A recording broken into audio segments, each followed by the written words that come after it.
Jamwale mon bandiraɓe musidɓe tedduɓe yeɓoyankoɓe Ayaw Pindi TV min calmini on ɗo gonno ene gonirɗon min bismi mon e roɓindo jandeje subaka hande o altine sappo e ɗiɗi lewru août 2024 bisimilla mon e roɓindo jandeji puɗɗortoɗen jandeji men koye jande gendira leydi Sénégal jande Le Soleil arti e ko yewtino to banggue discours e karalle kesse ɗi woni réseaux sociaux ɗan yankoɓe to caggal leydi diaspora rendinde koppareje mbiyen ko yetno noon to banggue financement ko ɗum ɗo de woni fayida ha Pastef mbiyen landa Pastef kam e yaadiɓe mum dañi polgu ɓe kolliti duuɓi sappo tekel ha hande oɗo saaha ne wayno landa Pastef kam e yaadiɓe mum keeɓi polgu joɗima e laamu kono kadi ɓe garti o mo ganduɗa ko leader ndiɗo kangue meru Ousmane Sonko wodi neɗɗo mo ganduɗa addi waylo waylare mawde to banggue wonande dawrugol leydi Sénégal jayde source arti e ko yitno non e caɗele toon to union des magistrats sénégalais dillere e mawde woni ko teska toon ɗum noon ko caggal nde ɓe kolliti kay wonande eɓe ha joni jaɓa bismugol mo ganduɗa ko son excellence président Bassirou Diomaye Diakhar Faye kam e ministre garde des sceaux kono kadi ɓe uddini damal ɓen ɓe ganduɗa ko universitaire en ɓe ganduɗa ko ɓattiɓe laamu ngu yinnoɓe nattude e nguɗon goomu kono kadi jayde source arti ha joni e ɓen ɓe ganduɗa to banggue union des magistrats sénégalais ɓen ɓe ganduɗa ko joguiɓe e ñawoje leydi Sénégal waylo waylare mawde teskama toon ɓe ko ɓaŋŋini natalo mo ganduɗa Maham Diallo Mamadou Seck kam e Abdou Karim Diop oɗo saaha de jeysilama toon to tribunal mo grande instance mo Tambacounda jayde Vox Populi arti e ko yewtino noon e kan haala union des magistrats sénégalais finitere mawde woni ko teska toon oɗo saaha caggal noon deɓe uddani damal ɓen ɓe ganduɗa ko université en jeeyaɓe ɓe ganduɗa ko ɓattiɓe laamu Bassirou Diomaye Diakhar Faye kamɓe Ousmane Sonko yinnoɓe nattude e ngun goomu ne waynude ɓe calima ɓe mbi ñette kono kadi ɓe garti e ɓen ɓe ganduɗa ko kañumen goni jeysilaɓe toon to tribunal mo grande instance mo Tambacounda ɓe kolliti ɗum ɗo de ko sanction e yiide wonande Vox Populi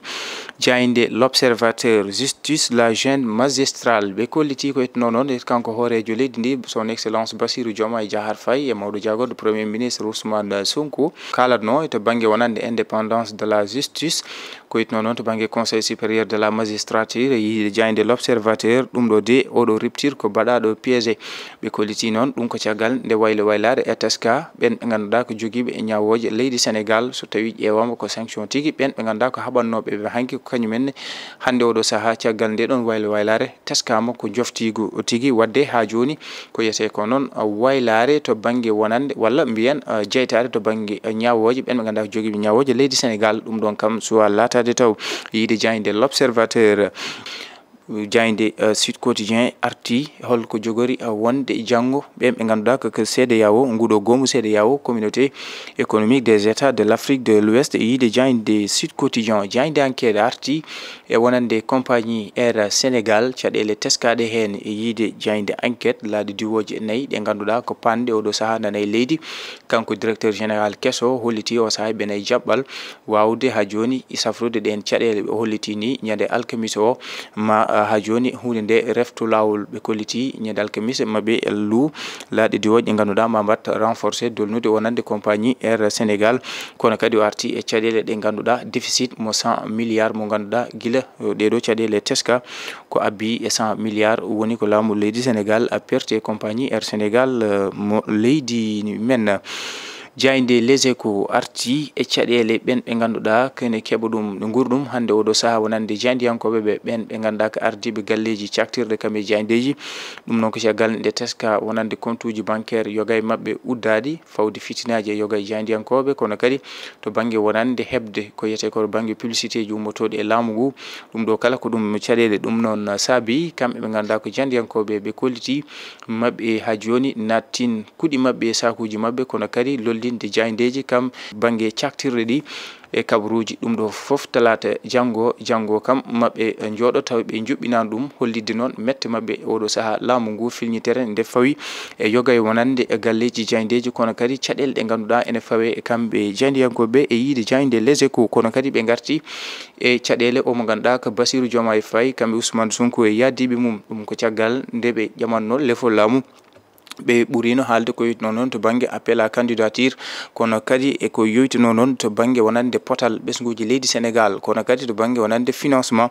wawde rendinde koppareji ɗum ɗo kala ne wayno hande oɗo saaha ɓen ɓe ganduɗa ko wallinoɓe ɓe caltimo ɗum to banggue rendinde koppareji kono kadi ɓesguji leydi Sénégal kefti haala kewte mabɓe haala to banggue wonande ko yitno noon to banggue appel à candidature kono kadi e ɓen ɓe ganduɗa ko nometeɓe ɗum ɗo de oɗo saaha wona hunde nde ɓe kalno e yiide Diaynde Les Échos Diaynde Ly Quotidien arti e ko yitno e kanko Mamadou Diagne Ndiaye o teddinama araray mo totta toon to Jeux Paris 2024 ɗum noon ko caggal nde o totta médaille kono kadi ɓe garti e to banggue juɓɓudi Jeux Paris 2024 ɓe kolliti ko abbi ete medde 8.5 araray mbiyen médaille ko ɗum tigui woni ko daña e aduna e ɓen ɓe ganduɗa ko hawrinoɓe toon kono kadi dunde Afrique ɓe kolliti heeɓi ko abbi e 3.9 wonande araray wonande dunde Afrique. Diaynde Direct News arti e ɓeɗo jandiyankoɓe jeegomo ɓe ganduɗa e kala saaha nde laamu ngu yalti ma jaltu kono kadi kala nde teski yonande jojjande ɓesguji leydi Sénégal walla gonka leydi ka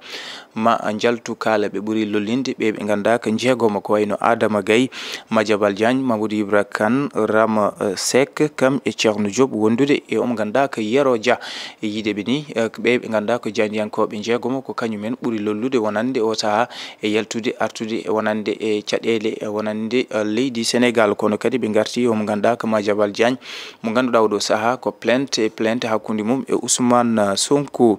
Diaynde Rewmi Quotidien arti e plainte contre plainte caggal nde kamɓe hujjukinantoɓe Ousmane Sonko ɓe kolliti hande o maɓe tottu plainte omo ganduɗa ko Madiambal Diagne kankone kadi o holliti mo wat plainte fewde Ousmane Sonko mo ganduɗa ko Moundiaye Cissé gardiɗo ONG 3D o arti ko fatuno noon e caɗele teskade toon to Union des magistrats sénégalais. Diaynde Tribune arti e ko yowitino e kan haala Ousmane Sonko kam e Madiambal Diagne kanko Madiambal Diagne o holliti ɗum ɗo kay wonata ko plainte sibu kankone mo windo plainte fewde Ousmane Sonko. Diaynde Tribune arti ha joni e caɗele teskade to banggue Conseil supérieur de la magistrature o holliti ɓe kolliti o saaha kay ko ɗum finitere kam e caɗele mawɗe woni ko teska ko yitno noon e nguɗon gomu ɓen ɓe ganduɗa ko ñoguiɓe ñawoje leydi Sénégal. Diaynde Le Quotidien arti omo ganduɗa ko jinnaɗo e Mariame Faye Sall mbiyen yummakko ne wayno ko kañum tigui waɗa convoqué nodda toon to gendarmerie ɗum noon ko caɗele to banggue leydi ɓe kolliti omo ganduɗa ko yummu Mariame Faye Sall ma noto tawi kadi o yaddata koye omo ganduɗa kañumne ene rewra ɗen caɗele ɓiyi ko biyeteɗo Adama Faye ko kamɓe mbadda convoqué notoyade toon to gendarmerie ko yettuno noon e banggue caɗele wonande foncier mbiyen leydi. Diaynde Besbi Le Jour arti koye caɗele walla mbiyan haala hakkude Ousmane Sonko kam e Madiambal Diagne kanko Ousmane Sonko holliti ma ɓen ɓe ganduɗa ko jukkinantoɓe mbiyan avocat ji makko mbindo plainte fewde Madiambal Diagne ɗum noon ko caggal nde ɓe tuumi Madiambal Diagne windi mbiyen deftere tawi artude koye Sweet Beauté caɗele ko ganduɗa haala yawtuka hakkude Ousmane Sonko kam e Adji Sarr ɗum ɗo noon saabi on plainte kanko Madiambal Diagne o holliti kankone mo windo plainte fewde Ousmane Sonko ɗum ɗo noon saabi Diaynde Besbi Le Jour holliti omo ganduɗa ko magistrat mo tribunal mo Dakar heeɓi dossier Gullo Diaw e juuɗe mum ko yitno e kan haala uddirten koye Diaynde Coftal Ɓalli. Diaynde Coftal Ɓalli arti omo ganduɗa ko Mamadou Diagne Ndiaye heeɓi araray teddugal mawgal ko yitno noon e Jeux Paris 2024 toon to Paris kanko Mamadou Diagne Ndiaye ɓe kolliti ko caggal nde ɓe teski wonande wondemo neɗɗo karallo to banggue caftal ɓalli ɗum saabi wonande on médaille mo teddina toon to Paris e Jeux Paris 2024. bandiraɓe musidɓe tedduɓe rewintoɓe Ayaw Pindi TV ko ɗum woni ko min doɓi ndomon e subaka hande o min dokka on aadi talata janggo so hawre welede Allah on jarama.